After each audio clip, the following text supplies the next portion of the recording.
In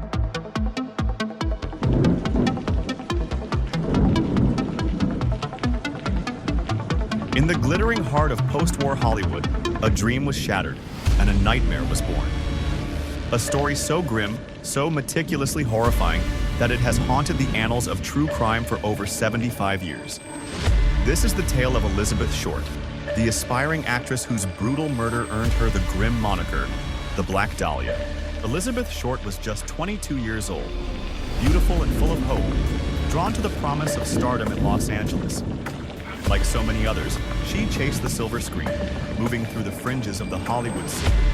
A vibrant young woman whose life, tragically, would become far more famous for its ending than its beginning. She was last seen alive in January 1947, and what followed would shock a nation and launch an investigation that continues to this very day.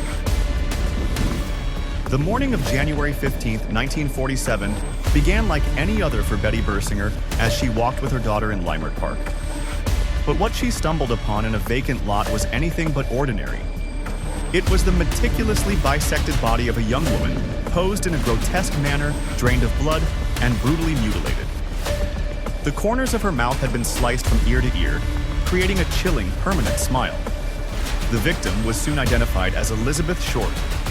The sheer brutality and the almost surgical precision of the mutilation instantly elevated this case beyond a typical murder.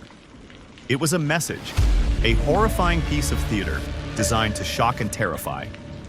The discovery ignited a media frenzy unlike anything seen before. Newspapers devoured every detail, sensationalizing the crime and even coining the Black Dahlia nickname, reportedly due to her dark hair and a popular film noir at the time.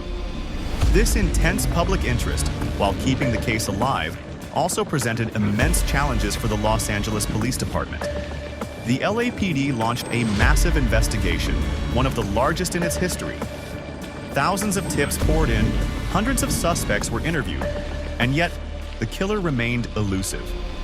The media's relentless coverage led to a deluge of false confessions. Over 50 men and women falsely admitted to the murder, some seeking notoriety, others perhaps suffering from mental illness. This constant noise, combined with the lack of definitive forensic evidence in an era before modern DNA analysis, made an already complex case nearly impossible to crack. The killer seemed to vanish into thin air, leaving behind only a trail of questions and a city gripped by fear. Over the decades, numerous theories and suspects have emerged, each with its own compelling, yet ultimately inconclusive, evidence. Perhaps the most prominent suspect is Dr. George Hoddle, a prominent Los Angeles physician with a dark past.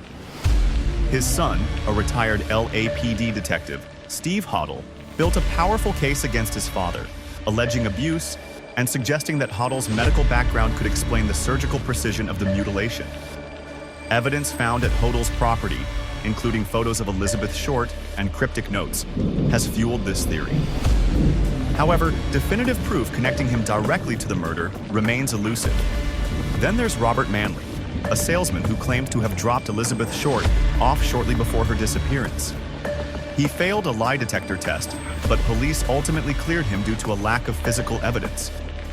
Other theories range from mafia involvement to another serial killer, or even a scorned lover. The truth is, the sheer number of possibilities and the passage of time have only deepened the mystery, leaving us with more questions than answers.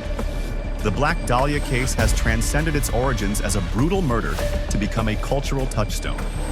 It has inspired countless books, films, and television series, weaving its way into the fabric of American pop culture. The haunting image of Elizabeth Short and the gruesome nature of her death continue to captivate, a dark fairy tale of Hollywood dreams turning into nightmares. Even after all these years, the Black Dahlia case remains officially unsolved. The killer walked free and Elizabeth Short never got the justice she deserved. But her story serves as a chilling reminder of the darkness that can lurk beneath the surface, even in the brightest of places. What are your theories? Who do you think killed Elizabeth Short? Share your thoughts and insights in the comments below. And if you're new here, don't forget to like this video and subscribe for more true crime stories.